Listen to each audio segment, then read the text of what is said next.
from people who can't be here, from your brothers. Queen. Yeah, and the Queen. Uncle David said, "How I'd love to be there with you guys. I'll be thinking of you and look forward to seeing the pics. I've attached a story, and I wish I were well versed with YouTube, but I have enough trouble with my toothpaste. Love to you all and expect to see you over here before I reach 70.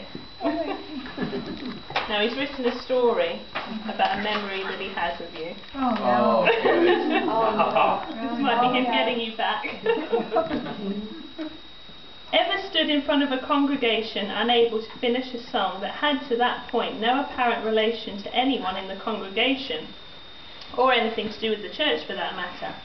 As usual, my sister had talked me into singing a duet with her at church, and as she always had on my rare visits.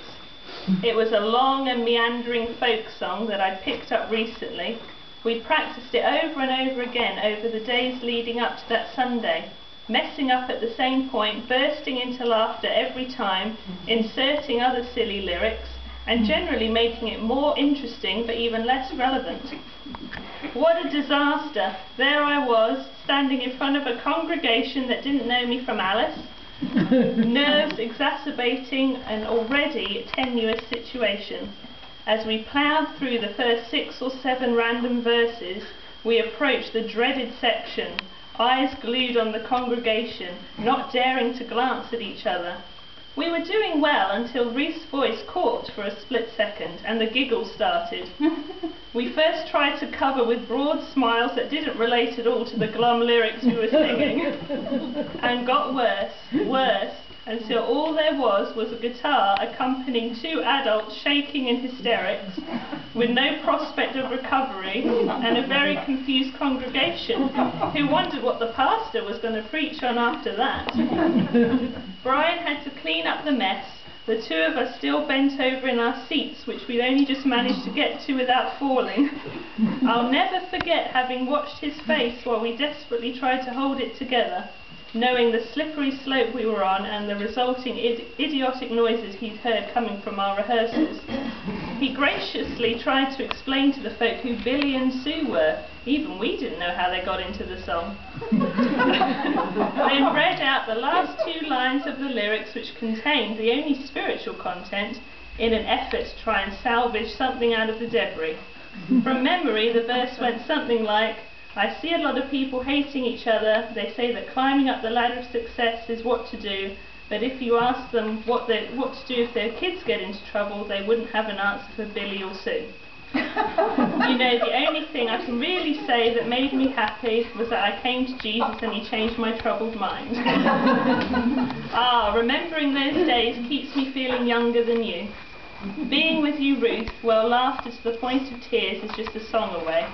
We really should have done an album. At least people could have turned it off.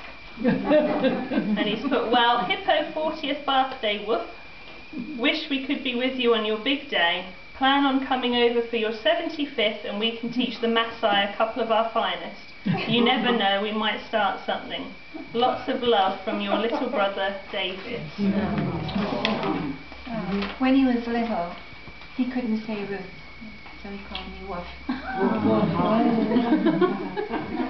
And Auntie Marjorie says, happy birthday and welcome to the 70s Club. She's 6 months older than me. And Auntie Judy has sent you on with a nice picture. A prayer of blessing on your 70th birthday. May God bless you as you enjoy this day and this year, remembering his many blessings and the way he has used your life to touch others. I am thankful for your compassionate heart, tenderness towards the sick and the elderly, servant-hearted attitude and willingness to serve, for your ridiculous humour and naughty pranks, for your remembering the past and family milestones, for your care for your brothers, and for making the effort to come and see us when we came to the United Kingdom despite cost and inconvenience. Bless your day and this year, Ruth. Love from Judy. And Donna Owens sent a message from her, Danny, Dylan and Denham. She said, I would like to add a wee message to your mum. My strongest memory of her is when she was in Scotland and it was foot and mouth disease everywhere. We were all standing around.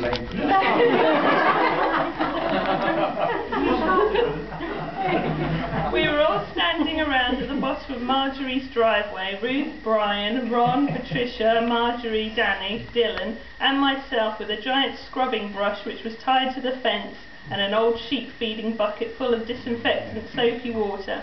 One by one we cleaned our feet and the memory of the howls of laughter will stay with me forever. It was really quite surreal. I don't think the small village of Gartmore knew what hit them. Happy birthday, Ruth. Love from Danny, Donna, Dylan and Denham.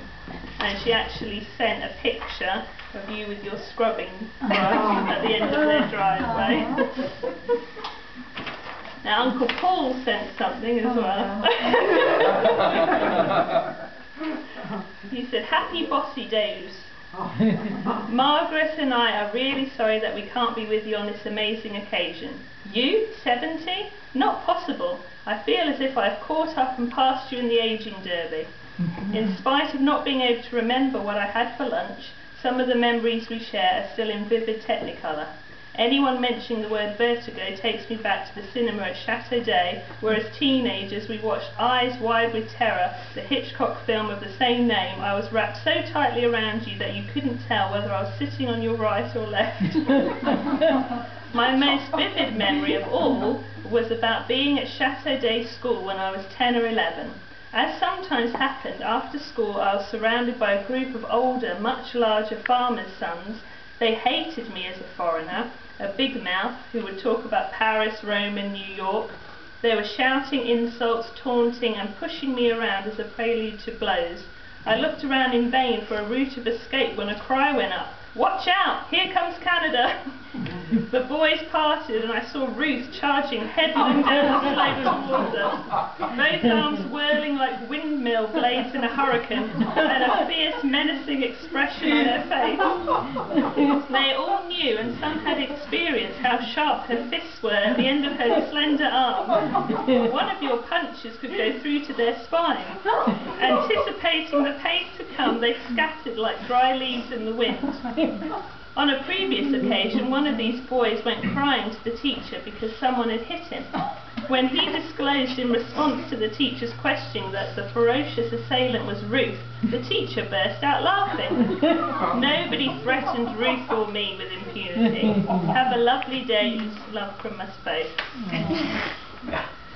And Uncle Ron, he's in Texas at the moment, and he said that there's no link to the internet or anything like, well, there is a link to the internet because he sent me an email.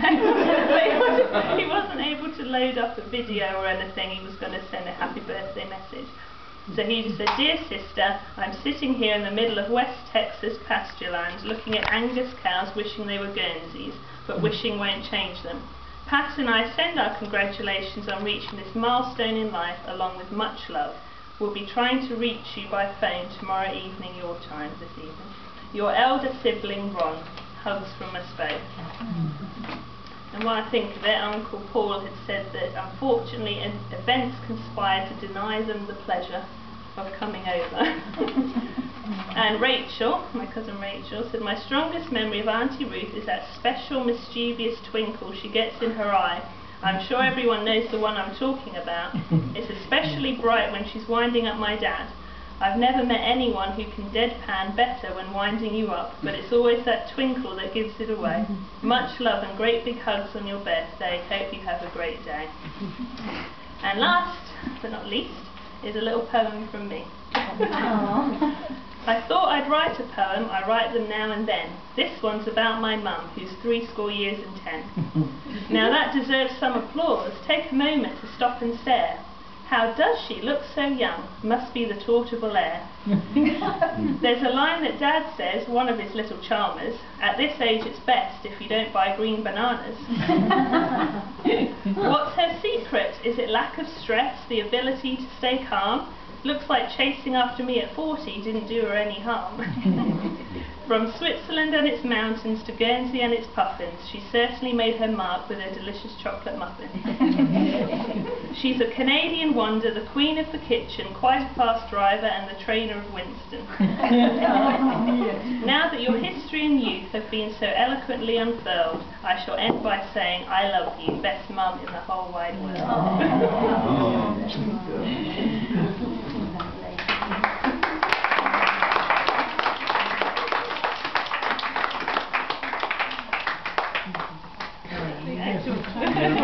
We'll read the messages from the other 100.